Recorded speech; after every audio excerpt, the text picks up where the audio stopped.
Hi friends, എല്ലാവർക്കും മറ്റൊരു പുതിയ വീഡിയോയിലേക്ക് സ്വാഗതം. ഇത് പച്ചമാങ്ങ കൊണ്ടുള്ള ഒരു ചമ്മന്തി പൊടിയാണ് ഉണ്ടാക്കുന്നത്. ഉണ്ടാക്കി വെച്ച് കഴിഞ്ഞാൽ കുറേ കാലത്തോളം ഇത് ഉപയോഗിക്കാം. ഇനി വീഡിയോയിലോട്ട് പോകാം. മാങ്ങ ചമ്മന്തി പൊടിക്ക് വേണ്ടിയിട്ട് മാങ്ങ എടുത്തിട്ടുണ്ട്.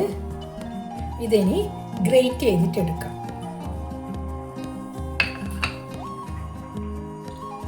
തോലോട് കൂടി തന്നെയാണ് ഇതിങ്ങനെ ഗ്രേറ്റ് ചെയ്തിട്ട് എടുക്കുന്നത്.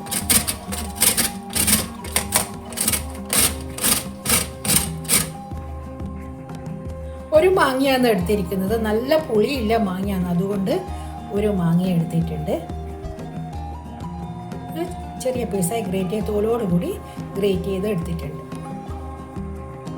ചമ്മന്തിപ്പൊടിക്ക് വേണ്ടിയിട്ടുണ്ട് തേങ്ങ എടുത്തിട്ടുണ്ട്. ഒരു തേങ്ങയുടെ പകുതി തേങ്ങയാണ് എടുത്തിരിക്കുന്നത്. ഇത് നല്ല ചെറിയ കൂടുതൽ ഇല്ലാതെ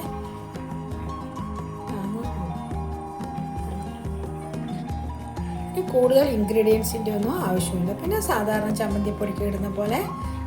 പിന്നെ എടുത്തിരിക്കുന്നത് വെളുത്തുള്ളി എടുത്തിട്ടുണ്ട്, ഇഞ്ചി എടുത്തിട്ടുണ്ട്, കറിവേപ്പില എടുത്തിട്ടുണ്ട്. ഒരു പാൻ വെച്ചിട്ടുണ്ട്. അതിലേക്ക് കടുകിടാം, കുറച്ച് കടുകിടാം. അതുപോലെ വളരെ കുറച്ച് ഉലുവ ചേർക്കാം.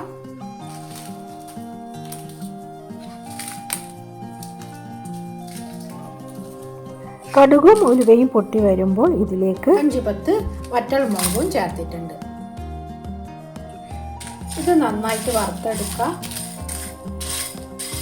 ഓയിലിൻ്റെ ഒന്നും ആവശ്യമില്ല, അല്ലാതെ തന്നെ ഇത് വറുത്തെടുക്കാം. നന്നായി വറുത്തെടുത്തിട്ടുണ്ട്. ഇതിനി പൊടിച്ചെടുക്കാം. അതേ പാനിൽ ഇനി തേങ്ങ ഇട്ട് ജസ്റ്റ് ഒന്ന് വറുത്തെടുക്കാം. നൈസായിട്ട് പൊടിച്ചെടുക്കാം. ഇനി ഇതിലേക്ക് പച്ചമാങ്ങ ഗ്രേറ്റ് ചെയ്തതും കൂടി ഇതിലിട്ടിട്ട് നന്നായിട്ട് വറുത്തെടുക്കാം. തേങ്ങയുടെ കൂടി ആകുമ്പം ഇതിൻ്റെ അകത്തുനിന്ന് വരുന്ന പച്ചമാങ്ങ വറുക്കുമ്പോൾ കുറച്ച് വെള്ളമൊക്കെ വരും. അതല്ല ഇതിൻ്റെ കൂടി ആകുമ്പോൾ എളുപ്പത്തിൽ വറുത്തെടുക്കാൻ കഴിയും. അല്ലെങ്കിലും കുറച്ച് ടൈം എടുക്കും ഇത് വറുത്തെടുക്കാൻ. എന്തായാലും രണ്ടും കൂടി ആകുമ്പോൾ കുറച്ച് ടൈം എടുക്കും ഇത് വറുത്തെടുക്കാൻ. അല്ലാതെ വേറെ ബുദ്ധിമുട്ടൊന്നുമില്ല, പെട്ടെന്നുണ്ടാവും. പക്ഷെ ഇത് രണ്ടും വറുത്തിട്ടായ തേങ്ങ വറുത്തെടുക്കാൻ കുറച്ച് സമയം എടുക്കും. തേങ്ങ നന്നായിട്ട് വറുത്തിട്ടുണ്ട്. കൂടുതൽ തീ കത്തിച്ചിട്ട് ഇത് വേഗം ഫാസ്റ്റായിട്ട് വറുത്തെടുക്കാൻ പാടില്ല. ചെറിയ തീയിൽ വെച്ചിട്ട് വേണം ഇത് വറുത്തെടുക്കാൻ. ഇപ്പം അരമണിക്കൂർ എടുത്ത് ശരിക്കും ഇതൊന്ന് വറുത്ത് രണ്ടും കൂടി വറുത്തിട്ട് ഇങ്ങനെ കിട്ടാനായിട്ട്.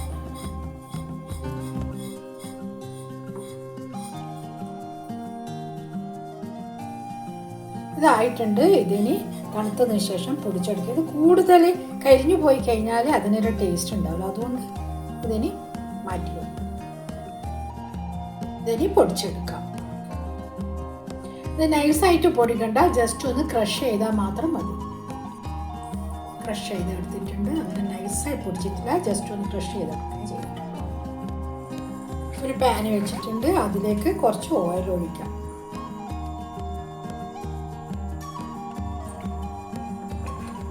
ഏത് ഓയിൽ വേണ്ടിയിട്ട് കുറേ ദിവസം വെക്കുന്നതാണെങ്കിൽ നല്ലെണ്ണ ഉപയോഗിക്കാം. ഇത് ഞാൻ വെളിച്ചെണ്ണയാണ് ഉപയോഗിച്ചിരിക്കുന്നത്. വളരെ കുറച്ചേ ഉണ്ടാക്കുന്നുള്ളൂ. ഇതിലേക്ക് കടു ചേർക്കാം.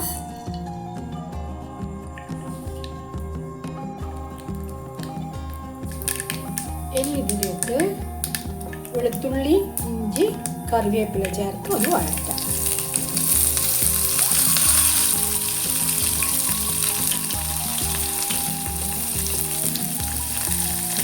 ഇനി ഇതിലേക്ക് പൊടിച്ചിട്ടില്ല കടുക്, ഉലുവ, മുളക്, വറ്റൽമുളക് ചേർക്കാം. കുറച്ച് മഞ്ഞൾപ്പൊടി ചേർക്കാം. ഇനി ഇതിലേക്ക് പൊടിച്ച് വെച്ചിരിക്കുന്ന തേങ്ങയും പച്ചമാങ്ങയും ചേർത്തിട്ട് എല്ലാം നന്നായിട്ട് യോജിപ്പിച്ചെടുക്കാം. ഇതിലേക്ക് ഉപ്പ് ചേർക്കാം. കുറച്ച് കായപ്പൊടി ചേർക്കാം. നന്നായിട്ട് യോജിപ്പിച്ചിട്ടെടുക്കാം. കുറച്ച് കറിവേപ്പില ചേർക്കാം.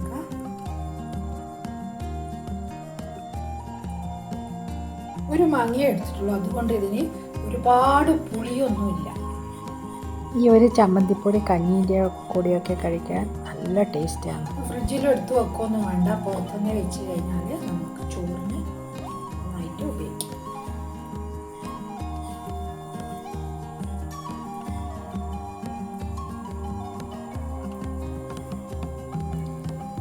എളുപ്പമാണ്. ഇപ്പം ഇഷ്ടം പോലെ മാങ്ങ കിട്ടുന്ന സമയമല്ലേ. ഇതുപോലെ ഉണ്ടാക്കിയിട്ട് ബോട്ടിലെല്ലാം ഇട്ട് വെച്ച് കഴിഞ്ഞാൽ കുറേ കുടുംബമെല്ലാം നമുക്കിങ്ങനെ ഉപയോഗിക്കാം. ചോറിന് ഇതുണ്ടായിക്കഴിഞ്ഞാൽ ഇത് ഒരു പൊരിച്ച മീൻ ഉണ്ടായിക്കഴിഞ്ഞാൽ പിന്നെ വേറെ ഒന്നും വേണ്ട. കുറച്ച് തൈരും നല്ല കോമ്പിനേഷൻ. ഇതിന് 7 ഡിഷിലോട്ട് മാറ്റും.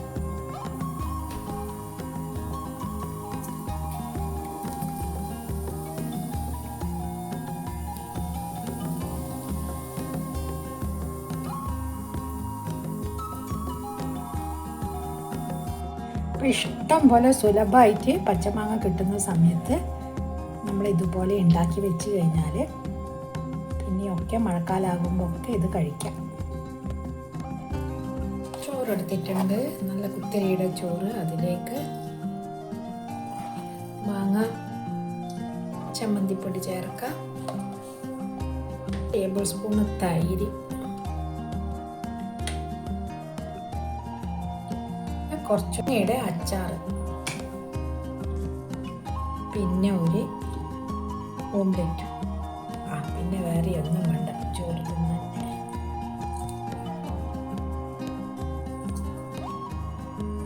ചോറിന് പിന്നെ വേറെ ഒന്നും വേണ്ട. നിങ്ങൾ ഇതൊന്നും ഇങ്ങനെയൊന്ന് കഴിച്ചു നോക്കൂ, സൂപ്പർ ടേസ്റ്റാണ്. ഈ വീഡിയോ ഇഷ്ടമായെങ്കിൽ ലൈക്ക് ചെയ്യുക, സബ്സ്ക്രൈബ് ചെയ്യുക, തൊട്ടടുത്തുള്ള ബെല്ലൈക്കൺ പ്രസ് ചെയ്യുക. അങ്ങനെയാണെങ്കിൽ ഞാനിടുന്ന വീഡിയോസ് നിങ്ങൾക്ക് ലഭിക്കുന്നതായിരിക്കും. ഇനി പുതിയ വീഡിയോയുമായി വീണ്ടും കാണാം. Thank you.